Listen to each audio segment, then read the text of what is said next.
Ngayon ipapasture natin sila doon sa damuhan. Itong mga alaga natin na pabo. Papasturing tayo ng turkey. Tara. Kal kal kal kal. Tik. Anong abre man eh?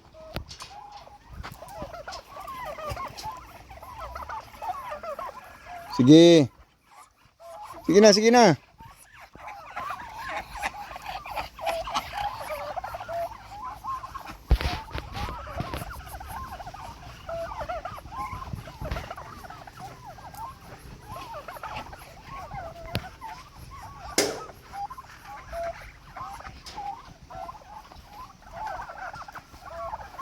Yan, dito sila dumadaan, no?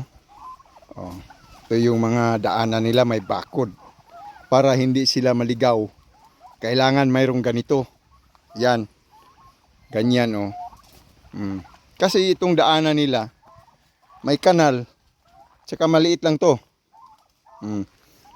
Para hindi sila malaglag, lagyan natin ng ganyan. Oh. Yan. Ayun. Papunta na sila doon sa damuhan. Para kumain ng mga damo. Kal kal kal kal kal. Yan. Wala na mga damo dito. Mga damo dito wala na. Parang kinalbo na talaga. Kinalbo, pinagtripan pa yung ano, yam. Yam. Ubi ba? Purple yam. Ubi na violet. Yan o. Ang damo, kinalbo na nila. Diyan sila. Unang attack nila dito. Diyan sila. Oh.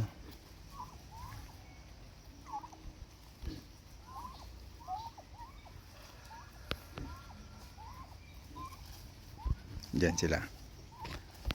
Ngayon, mga maya-maya kunti, tatawagin ko to para umuwi.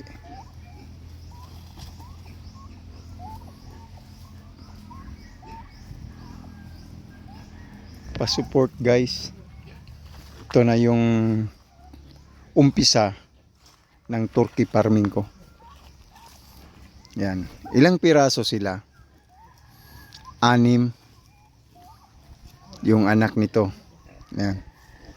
Itong ama, yun yung mama, yung kulay puti. Yan. May kulay puti ba? Marami ang puti. Yun yung mama niya. Magkasing laki na sila sa mama niya. Mayroon siyang 2 lalaki tsaka 4 na babae. Ngayon, nagiging 5 na yung babae. 3 na yung lalaki ko. Umpisa natin itong tawag na turkey farming. Organic ito guys. Organic turkey farming. Kasi hindi na natin sila pinapakain ng mga feeds. Dito lang siya sa labas. Nibigyan din natin sila ng yung corn husk, corn bran. Tsaka yung crack corn na yelo. Yan yung minsan pinapakain natin sa kanila, yung crack corn na yelo. Ito yung mama niya. Yan. Nangingitlog na rin ito. Mayroong 3 or 4 na itlog na nandoon sa loob. Pero yung mga anak niya hindi pa nangingitlog. Yan sila. Oh.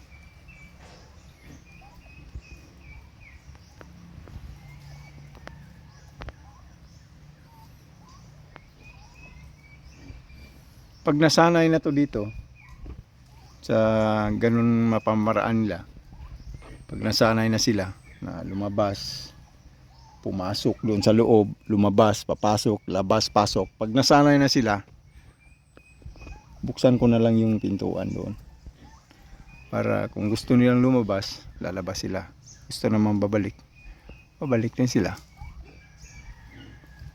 Yan sila oh. May enjoy ka tumingin sa kanila habang kumakain dyan sa labas. Kumakain ng damo. Pag natripan nilang kainin, kainin talaga nila. Umpisang kakainin, tapos wala na. Sa loob, mayroong mga ganitong damo. Ganyan. Kinakain nila doon sa loob. Kalbo na.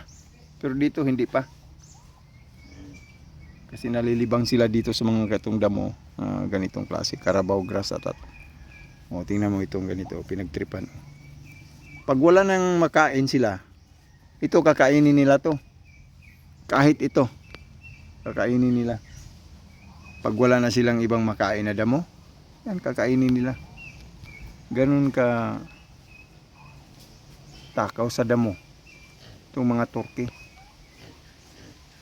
Nandun oh. Kahit anong damo pinag try nilang kainin, pag nagustuhan tuloy-tuloy na. Ganun sila.